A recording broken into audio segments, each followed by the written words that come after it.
just get started with it. So thanks everybody for coming. Connor, I asked him to see if he could pop in. I was happy that he could because Connor's using this. He's been using it pretty religiously as well in his math class. Classcraft is something I've been doing probably since like 2015, and I absolutely love it. But it's one of those tools that there's a lot of layers to it, but it's one of those I personally thought, you know, it was something I couldn't live without while I was teaching. Just because it was that good. So I'm just curious, before we start, Tyler, Ashley, Kelly, Patty, if any of you, has anyone tried using it in their class, or is it like you're 100% going in this kind of cold? Okay, cool. So, yeah, no, that's great. So this is, hopefully this will be pretty informative. Feel free to stop me at any point and ask any questions. I want to turn it over to Connor pretty early, but I will, since you guys haven't really touched it yet. I'll just go over like a couple basics of exactly what Classcraft is before we actually just kind of show you what the classes look like and how he's used it in math class, how I've used it in LA class, but how it can really be used in any class. So I'm going to, I'll present my screen, and I'm just going to, I did have a chance to present on Classcraft at the secondary tech conference. I think I did it 2 or 3 times. And it's one of those tools that, you know, if there's a tool that's that good that you're like, oh yeah, I don't mind presenting on it, it's got to be, you know, actually that decent. So can you guys see my screen okay? Yeah. Cool. So I'm not going to go through this whole thing here, but really what we're talking about with this application with Classcraft is it's not, and the one thing that I kind of want to preface with this is it's not like a single tool like GimKit or like quizzes where it's like, here's the game that I'm going to give the kids. It's more of a learning management system like Google Classroom or Seesaw or things like that. So that's the first thing that you really have to understand, that's kind of what Classcraft is. So whether you're a gamer or not, there's some really basic principles of gamification that occur that you need to know about when you're using Classcraft. And that's essentially that kids are going to earn points, which is going to make their level increase. There's going to be bonuses and consequences that are pretty much provided while you're using the game. And it does feature rewards and leaderboards, which is a big part of gamification as well. So the thing that I love about Classcraft is that it pretty much makes your classroom the game, as opposed to like, here's the game that I give kids. Students do play in teams. They earn privileges, which are called powers that they can use in class. And unlike some games where it's just about like making that leaderboard and working your way up, it really is supposed to be, it's really built on a collaborative experience. It's really about working together with their classmates and their teammates as opposed to working against each other to just see who can be the best. Although there is that like kind of spirit of healthy competition that occurs there as well. So what I want to focus on today is kind of the toolkit that you're going to have available if you do decide to use Classcraft, because there's a lot of really great teacher tools that are built in.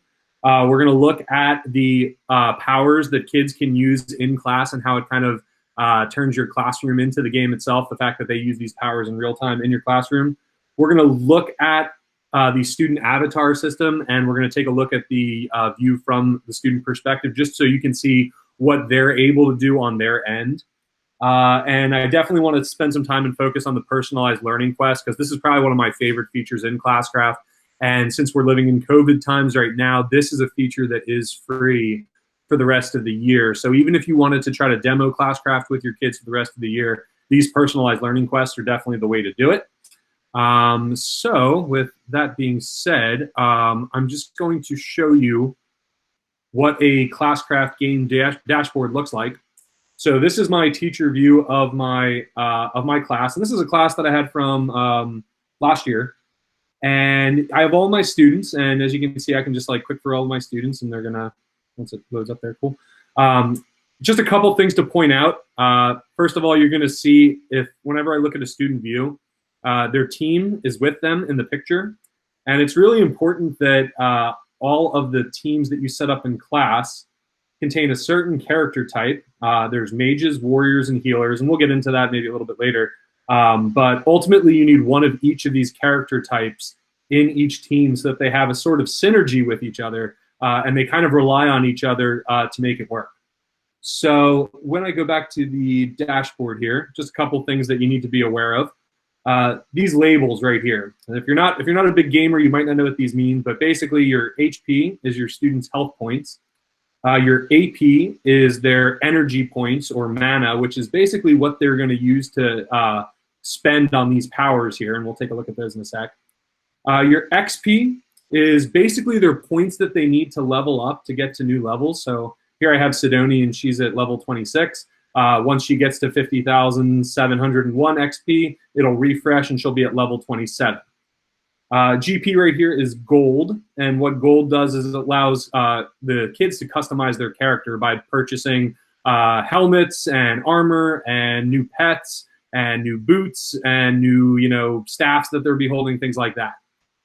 So that's essentially what these all represent. And I think that's probably a good place. So at least you have a background of what the interface looks like. I'm going to take a quick look. And by the way, if anyone have any questions just yet before I just jump over, I'm going to go pretty quick here. But again, it's one of those that we'll have time to kind of break down some of these things here. But everything's cool so far. Okay, so the class tools is what I just want to show you next. Then before I turn it over to Connor and how he's using it in his class, but these are ones that are all built in. You can see here there's 3 premium tools. The premium tools are okay. I certainly would recommend premium for some reasons, but for the rest of the year, I think you could absolutely get away with the free version. But just to show you some of these tools, the Wheel of Destiny is something that is basically a random student or player picker. So if I was in class, I would often use this with like my 10-minute grammar exercises. And once we were ready to go, I click on a player. That student would pop up. I could ask them the question. If they got it right, I could award them XP.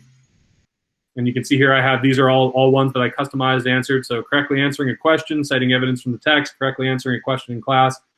I'd simply click on that, and that would give Evan 50 XP. There's also negative behaviors. This isn't something that I would often, give to kids if they got a question wrong. This was more, you can see here some of the things here: inappropriate attitude, being rude to a classmate.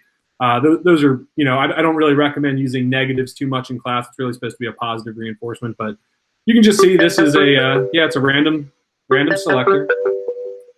And you can also select by team as well. So just to show you that there, if I might have group work, I'd have them get with their Classcraft teams, and it'll pull up the whole team. And if I give XP, it would give that to the entire team, just that easy.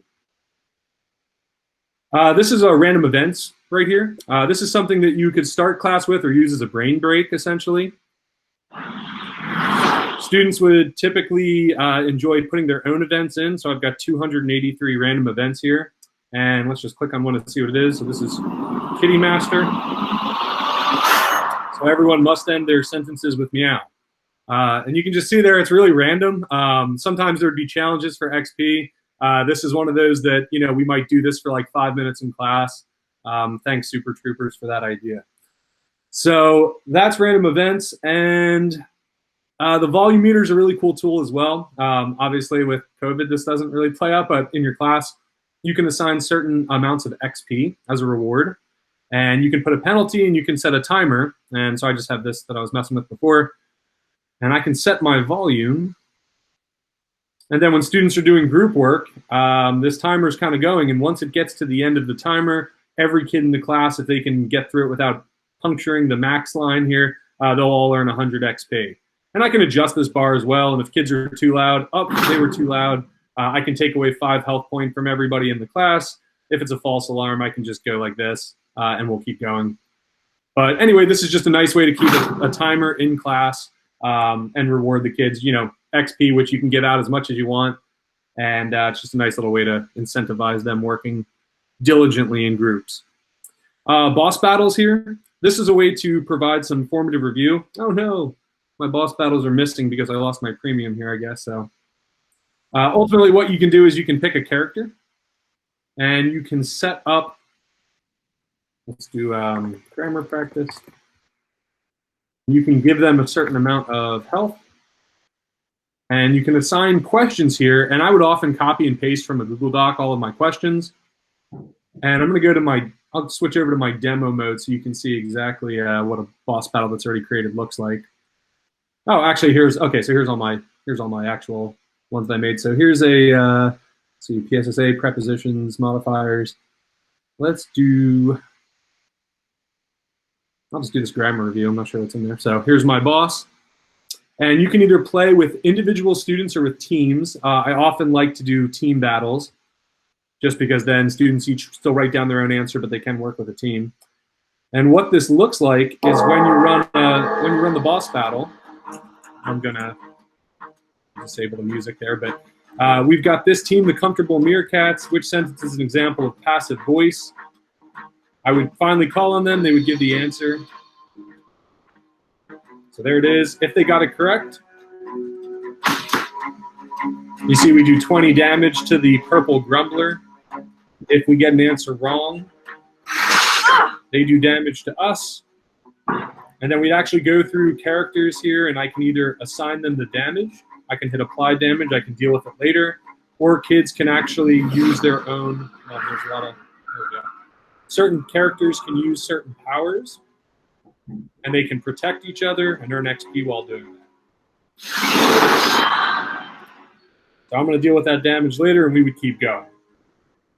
But for now, I'm going to bail out of this one. And again, I know that's kind of a lot to go over there, but I just, and this is something that if you ever were interested and you decided that you wanted to start setting these up, that would be something that, we could probably talk about boss battles and the way to set that up for, 15, 20 minutes. But it is one of those, after you make one, you pretty much have a copy of it. It's a great way to review. We typically would do like a Thursday review boss battle. Kids knew that there'd be a boss battle every Thursday, and then Friday we would take our grammar quiz. And I really used Classcraft mostly. Yeah, that was like all of our boss battles were, we did a little bit of PSSA review, but it was mostly for grammar there. And I think before we get into anything else and talk about quests, because that's another piece in the seasonal story, I want to turn it over to Connor, just because he was kind enough to stop by to share kind of his experience with Classcraft as well. But he's going to give kind of that math perspective from it. So Connor, if you want to jump in and you can kind of mention, what got you started, how you're seeing it in class, how you use it. Yeah. All right. So I'm actually still using it currently with some of my students. It's just more, I use it a lot too as the quest that John was talking about, as like extra practice. I don't make anything, and this is just the way I run it. I don't make anything on my Classcraft like mandatory unless it's something we're doing that day. But I'll share my screen too, just to kind of show you some of the things that I do in mine.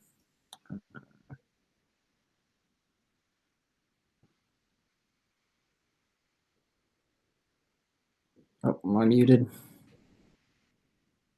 Nope, you're good. Okay. All right. So this is like one of my classes right now. So yeah, like John said that putting them in teams, my entire room is set up in groups. So this is like perfect for just how I run my classroom. But it is really important to have one of each person, one of each type of character on the team, because they all provide specific powers that they can help each other with. So like I can just jump in here and just show you one of my quests. So these are all ones. And the nice thing is if you keep renewing your membership, this all saves from year to year. So like these are all ones, like once I made them for 1 year, I have them for the next year, which is really, really nice. Yeah, and just to jump in on that real quick too. So, I don't pay for my premium membership anymore since I'm not, full-time with one class. But all the quests that I've made over the last 5 years, I still have all of those. Even though I don't have premium anymore, it didn't delete my quest. And that's a big deal because the quests can be a little time consuming sometimes to make, but they're pretty invaluable once you make them. So yeah, you don't lose those even if you lapse on your membership. Yeah. So the quests, they'll come in. You can create your own story. I make some weird, silly stories. I've even had some kids make some stories for me, and I just kind of go with it. So they get like a little adventure story. They're going on this little quest, and then the real thing is the task that they have to do. So within these, I'll give them directions of what they need to do, when it needs to be accomplished, and a reward they get if they complete the task. So for this one, and this is actually a new feature that I don't know if you know this, John, they put in Google Forms now, which is really nice. So now anytime you want to make questions, it'll go directly to a Google form, and like all the questions are right here. And then, when the kids answer it, you'll get an email from the Google form. Just closed out of that. So that's one thing that I definitely use a lot of, the quests. I use them as review. Like if we're getting ready for a test or quiz, I'll throw some quests in. I do the boss battles almost every single time we get ready for a big test. That's something the kids really enjoy. They like going up against it. I usually do some like really big reward too if they win, so that way it's really rewarding if they did really well. Reviewing for the test. Um, and I know John's going to get into more of this stuff too, but this is basically where you're going to customize things. So like the different behaviors that they have, powers that they can use. So like my powers might look different than the ones you have. They come up with their own, but you can create and do whatever you want. So like I do really fun things like the mage can eat lunch with a teacher and the friend one only during class. So like something that they would look forward to doing. I use it a lot too. It's amazing how motivated these kids are just by getting XP, which is like nothing for me. I mean, it is as simple as, oh, here's 100 XP for being awesome today. And they get so amped and excited about it, which is like the best part about this, is that they're so motivated by something that takes you next to nothing to give them. And I really enjoy that aspect of it. I also use it. I know we have issues with like PSSAs and CDTs getting kids motivated. I use mine for the CDTs. Like I'll tell the kids, hey, if you get the blue score, the green score, I give them rewards if they do that. So when they're done, they show me their computer and I can see it. Like it's just some extra motivation to get them like excited about doing something in class. That's like my favorite thing about it is it's very, very easy for you. And like I look at it as I'm tricking these kids will do the quests that aren't mandatory, tricking them into doing work, and they're getting like a reward. Like You're motivating them to do the work. Yeah, exactly. But seriously, that I think that the reason I found Classcraft initially was because I was hunting after the food policy at Warwick when they took the food policy away, and I remember like, okay, I used to like throw kids like a starburst or something like that, and that was usually good motivation to get them to answer a grammar question. And I remember coming across this and was like, oh my goodness, like I remember buying stuff from Oriental Trading Company, and I was like, man, I'm spending all this money on these like things to try to motivate kids. And then with Classcraft, I'm like, I can just give them 100 XP. It's nothing, but it's like for them, it's like sweet. That's like my way to level up the character. And again, we live in a video game culture right now. I mean, you poll your kids, 99% of them play some sort of game, whether it's on a mobile device or their Xbox or PlayStation or whatever else. So even if you as a teacher aren't a big video gamer, your kids probably are. So they totally get the concept of leveling up and earning experience points. And that's like sort of naturally ingrained in them is like, yes, that's what I want to do. Like, so it's a great motivator for sure, as Connor says, and it doesn't take much from the teacher to say, like, look, there's your XP. So yeah, I totally agree with that. Yeah, and it's interesting too because you're gonna get kids that aren't interested in it, but then when they see that their classmates are interested in it, or that as a team they have to work together. So if one person's not doing anything on Classcraft and not participating and helping, that brings the team down. And then when they see that, they're like, oh, I better start doing something to help out the team. So that collaboration is really, really big. And the other thing too is the powers. Like as they level up, they get better powers. So the kids that don't care, but they see their friends getting these really cool powers that they can use in class. Like I do ones that's like you get to skip one homework assignment, or you get to ask me a question on the test that I can help you out with a little more than I normally would. Like when kids see that, they're like, wow, I really want to get that power. So, and you get to be as creative with this stuff as you want. Like I didn't learn a lot of this stuff until a couple of years after doing it. Like the first year is just checking it out, seeing what works. But then as you do it over time, you start really like putting more and more things into it. Yeah, absolutely. And that's something is like your role is you're considered the game master.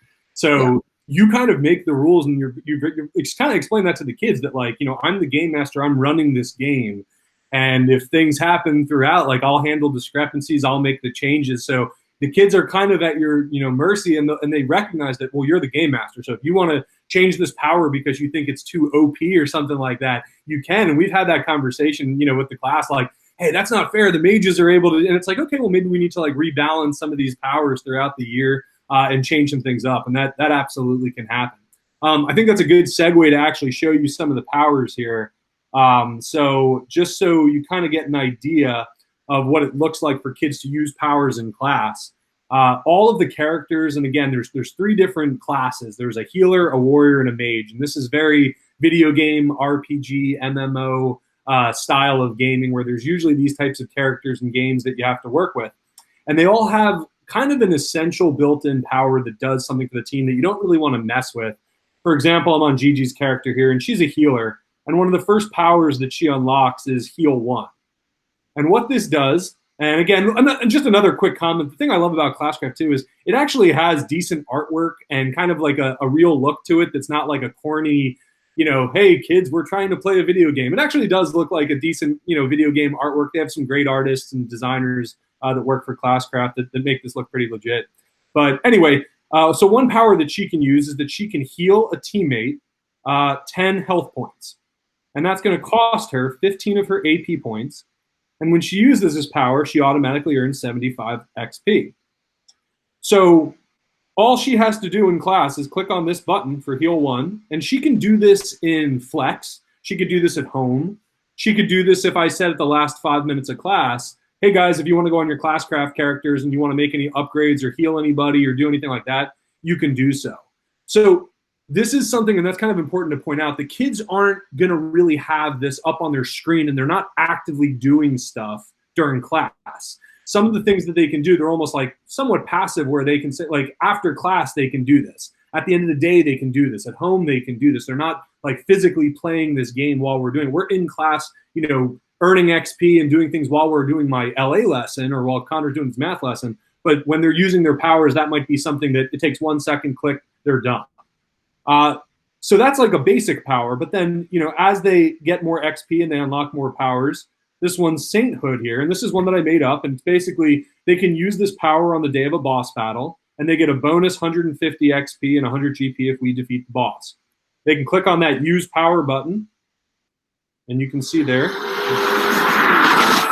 we have a little sound effect. And we can see she dropped some of her AP. And nothing actually really happened, though.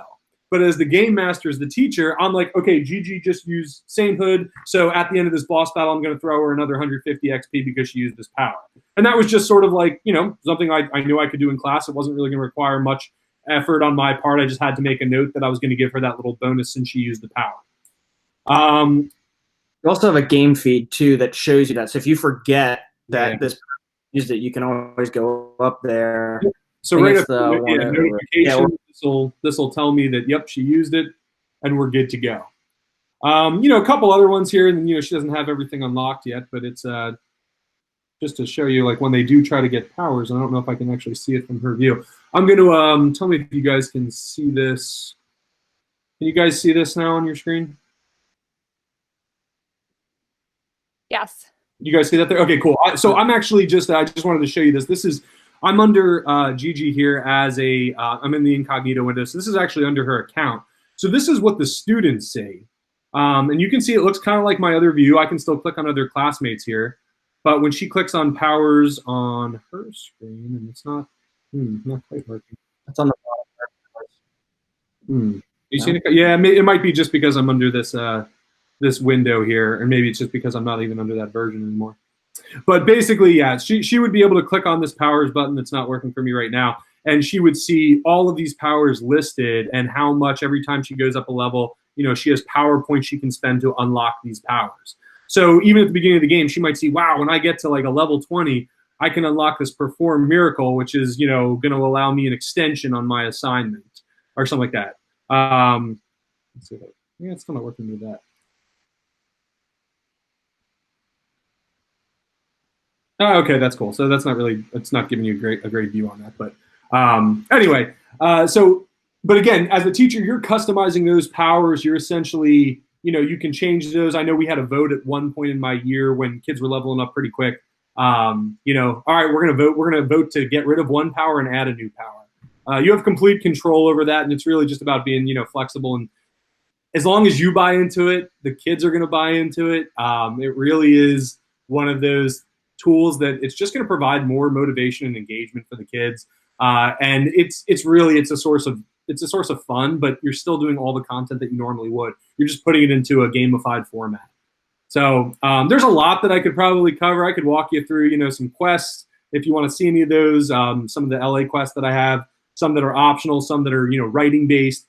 But I'll just turn it over to you guys for a second just to see if there's, any questions that you have at this point, because we covered a lot of stuff there. And I do want to also emphasize that it seems a little daunting at first when you're setting up your class, but once it's set up, it runs pretty well by itself, in the sense that you'll feel more familiar with how you're dishing out XP and AP, and how you're assigning quests and things like that. So there is a little bit of a learning curve when you start, but obviously, I'm here if you ever do want to get started with it. I'd be happy to, walk you through even just the initial steps of how do I set this up so that it's running. Since, like I said, I've used it for about 5-6 years now. It's one of those that you do it for a month and you'll feel comfortable for the rest of your life using it. The only other thing I did want to throw out, actually, before we I'll turn it over to any of those specific questions, there is a new feature that I also really like in Classcraft, and maybe it's just because I'm an LA teacher and a video game nerd, but there is a story mode that was introduced, and they're seasonal, and I'm just showing you on my screen here. They currently have up to season 1, episode 8, and a lot of video games now essentially are released in seasons, where you buy a game, and then a couple months later, the developers say, okay, we've added a new season to the game it's still the base game, but basically we're adding just something a little bit different here that keeps you motivated to keep playing. There's a new story that's occurring. There's a new villain that's introduced that's, taking over the realm, and you've got to find this certain treasure to take care of him. But you kind of weave all of that storytelling, again, regardless of your content area, into Classcraft, so that, all right, guys, we're doing grammar again today. Yes. But the reason we're doing it is because this wizard just showed up, and we've got to figure out, we have to find these 3 keys that's going to, disable his powers or something like that. And really, Classcraft gives you these seasons, but then you can kind of weave your own story into it as well. You can make yourself a character into the game. That's something that we've done before as well. But anyway, do you guys have, any just basic, I know is that super overwhelming? Is there, does that kind of make sense? Is there anything that you guys are wondering or thinking about off the top of your head, something that you could see using with your class? Yeah, I could see us. I wanted to look at this for motivation. I know I have a lot of kids that aren't very motivated. My problem is I'm not sure if I'm good with multitasking. I feel is it a lot of in class, are you going to have to be documenting things or clicking on things? I'm not always great with that. Yeah, no, Kelly, that's a really good question, because that's also, I think that's probably, yes, from people I worked with before, they're like, wow, that's it seems like a lot that you're doing in class. And the one thing I'll say to that is it's kind of up to you how much you want to do in class. It's less than you might be imagining, because oftentimes things like, okay, if I want to say, hey guys, we're going to get in groups, we're going to do a writing assignment right now. I'm going to click on the button that displays on my smartboard. This is the volume meter, 15 minutes. You click the button, you set how much XP they're going to get, and then you're just walking around helping out your students. There's not really anything you have to do, because when the timer runs out, it's automatically going to give the kids that XP. The boss battle is probably the thing that you've got to interact with the whole time. But again, it's kind of almost like if you're doing, I'd like to almost compare it to doing review game Jeopardy on the board. You're basically, all right, I'm calling on this group. I'm clicking here. Did you get the right answer? Yes. I'm going to click that you got the right answer. That's essentially how interactive that is going to be. And again, I kind of have a system for how I do my boss battles that I sort of refined over the years, because I thought it was easier for me to maintain and manage. But it's really totally up to you how you do that. The quest. I'm doing a lot of co-teaching. So if you have another teacher that's it's something one of us could manage and take care of a lot of the points and things like that. Yeah, so the biggest thing that I would always do, and again, this is really up to you how you do it. And Connor, I'm not sure if you do this as well, but I would always leave up this as my main screen in my board, just so, again, I'll bring it back so you can see it. But this is what lived on my board, yep. This screen right here. And that way, at any point, if in class, if I called on, hey, Carly, I would just go to the board and tap on Carly's name. Sometimes I would live with this screen on my board if I knew it was something that I was going to be calling on kids. And that way I could always just be like, you know what, I'm just clicking, here we go. Let's go over to this student. Let's go over to this student. And I would bounce through students like that. But typically I would live with this on my board, and you guys can see I'm kind of a tabaholic up here, but I would often have my other tabs up. And if I had, Google Classroom or something up here, I would switch between Google Classroom, and maybe I would click back on the tab, click on the student, and if I wanted to just throw them some XP real quick, I could do that. So that is the way I did it, but you don't have to do it that way as well. It could be something where, I had a ticket system in class before too. And for certain days where I knew that I really needed my smart board to have certain, instructional things up there, my raffle tickets, it would be, I'm dropping raffle tickets on desks as kids are doing things. They would write their name on the back, and at the end of the class, they kind of, they would dump them, and I would pull names and give XP to those kids. And I didn't have to have Classcraft on my board at all. And then at the end of the class, I would take 2 minutes. There's a name, there's a name, there's a name. Okay, you guys just got 300 XP. Thanks for participating. You can switch it up. It never has to be a certain way. But I really do think it's, as you get more comfortable, you'll see how quick you can switch back and forth between that screen. But you absolutely don't have to have that going as well. But I would say, especially when you start, you do want to make sure that you're, showing the kids, hey, I'm invested in this. I want to make sure, because you have the equity issue where you can have some kids be, oh, that's not fair. I answered this question. Where's my XP? That's one of those where I'm like, if you ever complain about XP, I'm taking away your HP. Like, Connor, you know what I'm talking about with that, because it's like, that's sort of how it is. You have to be invested, but you want to be fair and equitable, but you also want to know that, tell the kids if you're whining or like things like that, like, and we're talking about 14-year-olds here. So for the elementary school teachers, you guys are going to experience that. If you have a 14-year-old whining about getting XP, you're going to see that at the younger levels. But that's part of the whole managing it and being the game master, is that like, nope, we're not doing that. Like, you'll lose more. I'll take away 100 XP if you whine about it, kind of deal. But it really is, it's got to be a positive focus. It can easily slip away from you if it's like, guys, you're too loud, I'm taking away 10 health, I'm taking away, kids will be like, all right, like, take away another 10 health kind of thing. But I found that it's really more of the, if you push the positive and you push the, I'm giving you, for those that are doing it the right way. As Connor said, when kids start seeing those powers that they can earn in class, they're like, I want that. Like, that's a pretty cool reward system, and I'm willing to work for it a little bit. So I hope that kind of answers your question as far as like the, moving around. But honestly, as a co-teacher, I think that's, you guys are probably better off if you have, like somebody can kind of control that aspect. And it's not something you have to just stand there the whole time. It's kind of like you're still working with kids. I'm just going to move over here real quick and, kind of deal. Mm-hmm. Yeah. The same way. And you kind of build a routine. I mean, that's at least how I had it. Like, when they come into my room, it's up on the screen. I usually like to switch and put a kid up, like, that just got a new outfit, or like off and stuff like that, because they always come in and like love that. Like, I would just get in a routine, like that would be up. They do their warm-up problem stuff. I usually give them some kind of reward for doing that. And then I'll do a random event. They are obsessed with random events. They will nonstop ask me to do those. They love them.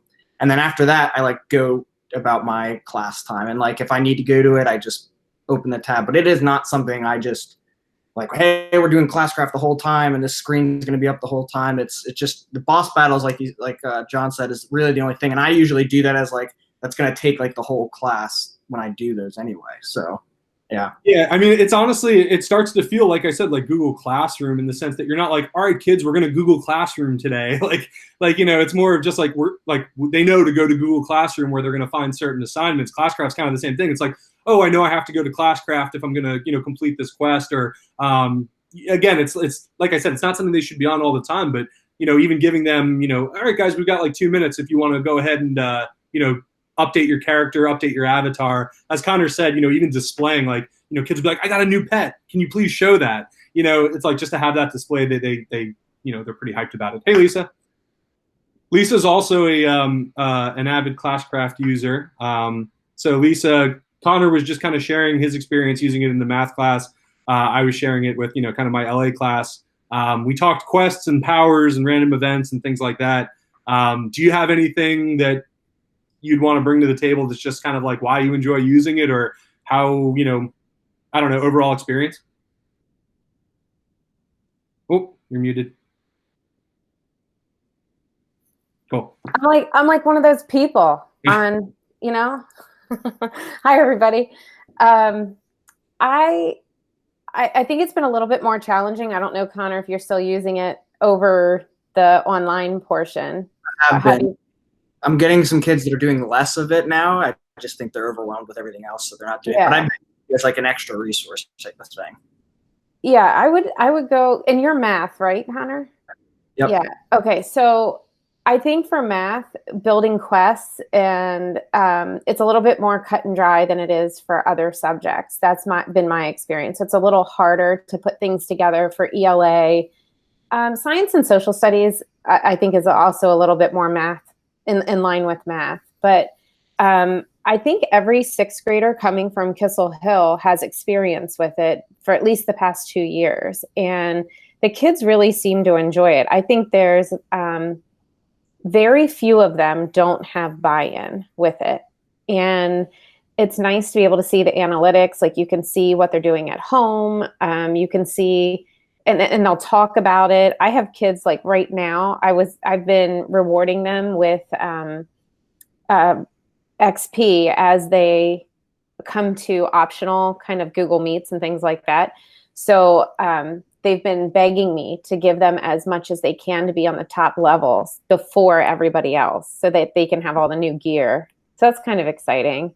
But this year, Chris Schaefer and I both have worked with it all year from the start. Last year, we kind of got in, I'd say like November, so a little bit late. It's been really good. I mean, I'm not sure in this capacity if I would purchase and continue to use it because it's just not, to me, as effective. Sure. But that's kind of my overall experience. I just wanted to pop in and say hi. I didn't know how many people Jonathan would have on here, but no, I appreciate that, Lisa. And honestly, I totally agree with Lisa as far as the, I would not pay for the premium version of this right now. Absolutely not. If it's, but you know, I know Shelly and I, when we were talking about even doing these like instructional hours, we were like, okay, like we're running out of weeks, but this was one of the tools that I was like, if somebody wanted to try it, we've only got a couple weeks left. It might be one of those tools that if your kids are like, I'm sick of ed puzzles, I'm sick of, whatever else, this probably would be something that at least would spark some interest for the remainder of the week. Give you a chance to kind of just try things out and kind of mess with it. I 100% agree that it's way better in a live setting. It's meant to be played in like a live group, but things like the quest features, they are pretty, cut and dry as far as you can set up tasks and assign it to kids that way. And there are, kids can still upgrade their gear and you can still assign XP. I love the idea of like, even for the Google Meet, I guarantee that, if you want to increase your office hours numbers, if you do introduce this, you'll probably have some kids that come just so they can get the XP for that. But yeah, definitely use the free version for the remainder of the year if you do decide to play with it, because you can still mess with all the settings and get familiar with it. I know I did a free version for, I think, half a year, and then the next year I was like, I have to get premium when I actually use it full time. So yeah, Lisa, thanks for sharing that for sure. Yeah, sure. One thing too, I want to point out, like with most of our technology resources, they get bored with it if you do it every single day. Like if you did GimKit every single day, they're excited the first week and then it gets old. Like for this, I don't even start this until after the first marketing period. Like I kind of get them exposed to other things and then introduce this kind of later in the year. So it's like something new and exciting for them. So you can use it like that too, where if they're bored with something you've been doing a lot, this is like a new thing to do. And then once you do that a lot, do something out, like you just kind of have to jump back and forth between different things. Yeah, I always introduce this as a year. Like I do this right away as a way for the kids to kind of meet each other and get to know each other more, because they sort of have to bond with their Classcraft teams a little bit. But to Connor's point, I think this would be a brilliant second marketing period introduction where, okay, you've established the routine. Now it's like, guys, I think kids would be super hyped to start that up in the second marketing period. I know that for my kids, it usually by the fourth marketing period, and it's probably because it's the end of the year and everyone's ready to be done, but like usually in Mayish, I would have my diehard Classcraft kids still trying to be the top in the class. And then some other kids would kind of be like, nah, I'm fine with it, but I'm not like, I don't need to be on my character every minute. But I think it does last for a good portion of the year. But if you start in the second marketing period, I could easily see that, riding out. So yeah, you gotta get creative with it. When they start getting that board, you gotta come up with something else. Like I find the same thing, the fourth marketing period, they start dying out. What was it, last year that we did that? Like John and I teamed up and said, hey, we're gonna take our top Classcraft groups or kids that were in each class, and we're going to do something fun during Flex. And we met in the auditorium and did like minute to win it challenges. Like if you give them something to be motivated to like keep doing it, that's all you got to do. You just got to keep finding new ways to motivate them with it. Yeah, novelty is such a huge part of education, just to keep things fresh. And I feel like, in our own lives sometimes, like, just to have something different. So, like, even like talking about like switching up powers in the fourth marking period. All right, guys, we're gonna get rid of one. We're gonna make up a new one. Like, and giving the students kind of that choice. They're like, we're gonna have, everybody in this class is gonna make up a random event, and we're gonna clear out the other ones. And your event's gonna happen in the next like 3 weeks. And every day the kids are waiting for theirs to show up. So it's kind of that, you're evolving with it. But this is, we're talking about like 6 months into it. Whatever you set up initially, usually that generates enough hype just to start it up too. So I end up changing teams each marking period. They usually swap characters, which is really nice. When they swap characters, you're like, oh, but I lose all this hard work. It like reimburses them. Everything they spent, they get. So they can, it's not like they lose any of their progress or anything. So that's another thing to just keep it fresh. Yeah. You didn't talk about it, but I'm surprised, the sentences. Some of the kids are motivated by the sentence. Do you guys have any other questions about anything that we like covered, as far as just, or you're wondering how certain things are running, or just any other thoughts? What would you say like the biggest differences between free and premium? Did you say what are the biggest differences, actually? Yeah, like what perks would you, because you said you decided you needed to go to premium. Yeah. So the biggest differences from the student perspective, let's just say, is I believe that when it's free, students can only go up to level 7. So their characters, every time they hit a certain milestone, they level up and they get new powers and things like that. They're capped off at level 7, which means they get level 7 gear, which means they get that their character can grow in power after that. Which is why I think that right now, if we've only got a month left, level 7 could be a good goal that they get to. But if you're doing this for a whole year, the kind of carrot at the end of the stick for kids when they're doing this is that once I level up, I can purchase a new helmet, I can purchase a new pet, I can get it, I can upgrade my powers, I can do this. If it limited them at level 7, it's like they beat the game. So there's really no incentive for them to continue going at that point. So that's one really big one right there. The other one is that the quest feature, again, it's free for COVID, but that's one feature that's kind of locked behind the premium as well. And I think quests are pretty huge. So that's one thing that, yeah, you don't want to miss out on those. Boss battles, I know it unlocks some new bosses. You play these little like monster-looking cats and dogs when you first start, but as they progress, and that was something always fun for us, is that there's like epic-looking dragons that they can ultimately take on. So even though it's more of an aesthetic thing for kids, that's oh guys, well you're level 15 now, so you have to fight this dragon. I made him 100 health points versus like the little cat that's only 20 health points. So there is sort of that natural video game progression that you would lose if you didn't get that premium feature. There's a couple other little things like that, but really it's just the idea that it's kind of like they beat the game too early if you don't have that. A grade converter. I don't know if anyone's used. I have not used it yet. Curious what that looks like. If that's similar to Classroom. I don't love it. I remember messing with it before, but it's like taking your Google Classroom grades and okay, if they got an 8 out of 10, it converts it to like you get 5 gold pieces. If you get a 9 out of 10, you get 10. But there's really easy ways in the interface to just click through your kids and kind of just give them that way. So I personally think it's an amazing tool. But again, most of the other things you can kind of explore with the free version right now, like the random events, the Wheel of Destiny that does the random, class picker, the boss battles, the volume timer. Those are really the ones that I know you get. There's another timer that you get that doesn't really do much with the premium version. They're always talking about things that are in beta. There was a couple that I was really bummed because a couple years ago they were talking about having almost like built-in like mini boss battles that kids could play individually on their own time, and then however they scored on that, it would give them their own XP. So it was almost like a built-in gim kit or a built-in kind of quizzes, and it never panned out. And I was really disappointed because that was one that I was like, that would be awesome to assign that even in the quest line where you could put these mini quizzes, boss battles that kids would take individually at their own pace. But like I said, that never panned out. But as Connor said, the Google Forms, now that's something you can add into the quest line. So you can kind of make your own just via Google Form, but it doesn't have that cool, monster battle interface to it. So any other questions? That was a good one, actually. My other question kind of goes with what you were saying. If you assign like quests to them, can they do it independently and get XP and then you monitor, or does it have to be like a Google form that you have to make, upload, and then give them based on what they get? Yeah, that's a great question. So I'm just going to show you on my screen two different types of quests that I have. And again, this is ELA class. So these are some of my quests that I have. The ones with the eyeball that's crossed out, that they're not visible. So just for an example, this is one that I did at the beginning of the year, and it's called Origin Story. And it's a very small quest, just to show you that they don't have to be like super complex kind of quests. And it starts with an introduction. And I always put like a story in there. So this is like, hey, we're playing Classcraft. A hero's born. How did you get your powers? What makes you great? What's your purpose? Why do you do this? So after kids read that, it takes them to, here's another story. See my Game of Thrones reference there, Connor? But the ancient record keepers want to know more about it. They listen to you as you share your journey. So the task here is, in 300 words, write a narrative explaining the origins of your Classcraft character. Consider, why did they choose to walk the path of the mage, the healer, the warrior? Was it an accident? Was it, like I'm kind of going superhero here. How did you meet your team? Whatever else like that.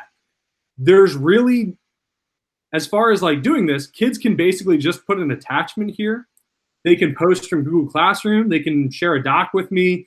They can do all kinds of things like that. And this would be one of those quests that obviously it's going to require them a little bit of time to write that 300 word essay. It might be 2 class periods or something like that. I might say it's due at the end of the week.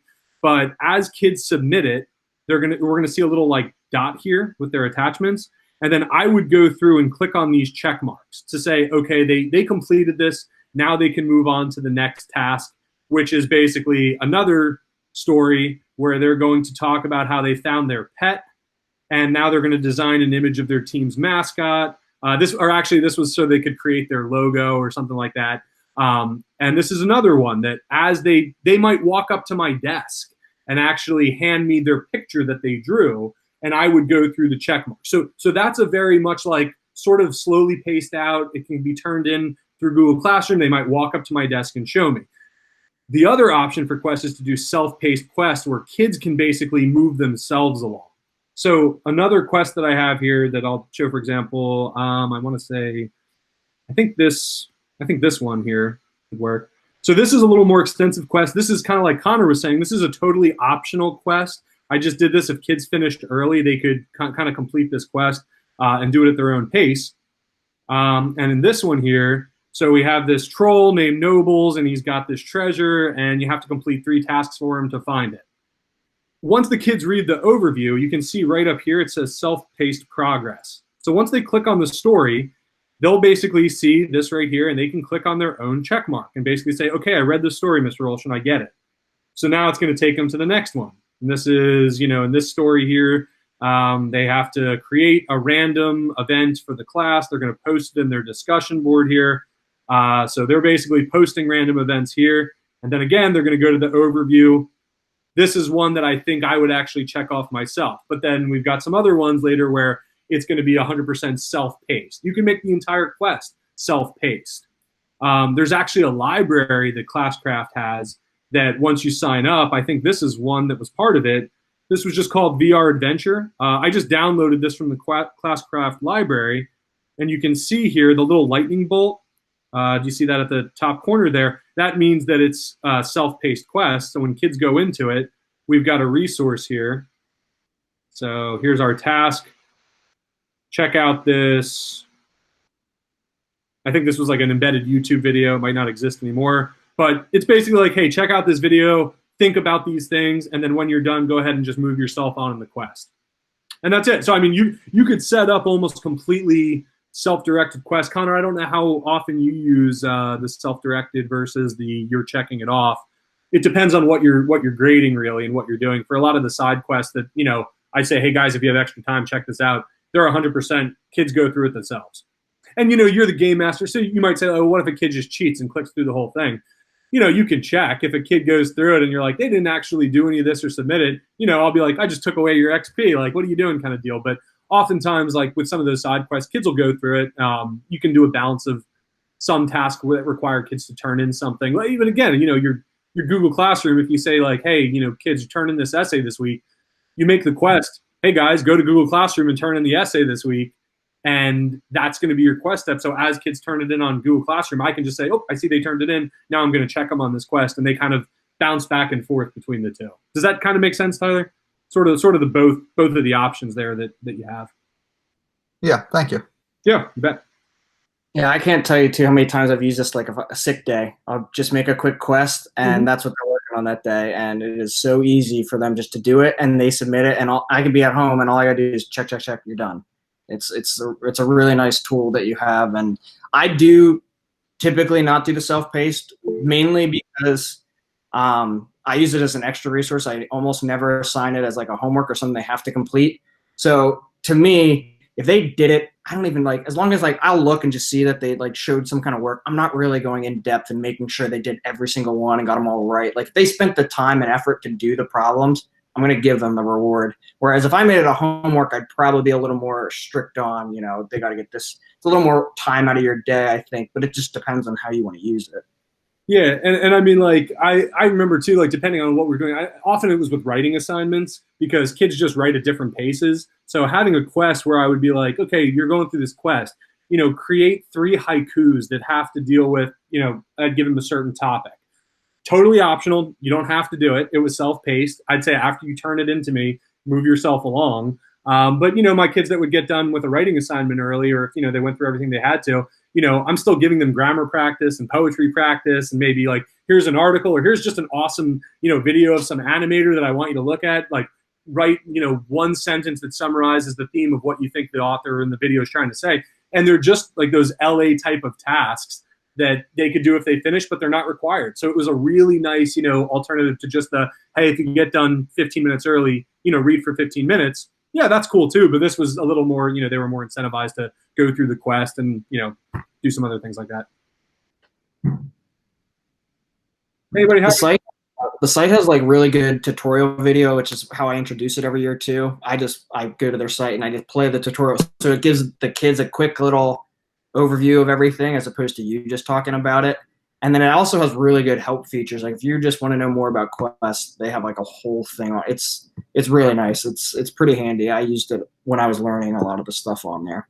Yeah, and it is one of those too. There's an awesome, almost kind of like beginning of the year like PDF packet video like library that they put together, and it walks you through like, you know, hand this to the kid, tell them that this is like it really does do like a step-by-step walkthrough of like the first time you're introducing it to kids. But as Lisa said too, you know, I remember when I started doing Classcraft, and I think it was back in the day, Lisa, I don't know if I told you about Classcraft, or I don't know if you found about it from somewhere else, but like I remember like when it was in beta and I was doing it, and you know, the kids were like, oh, this is amazing. And then I know they started doing it, like I know Lisa, and who else did you say does it with you, Lisa? Is it Chris?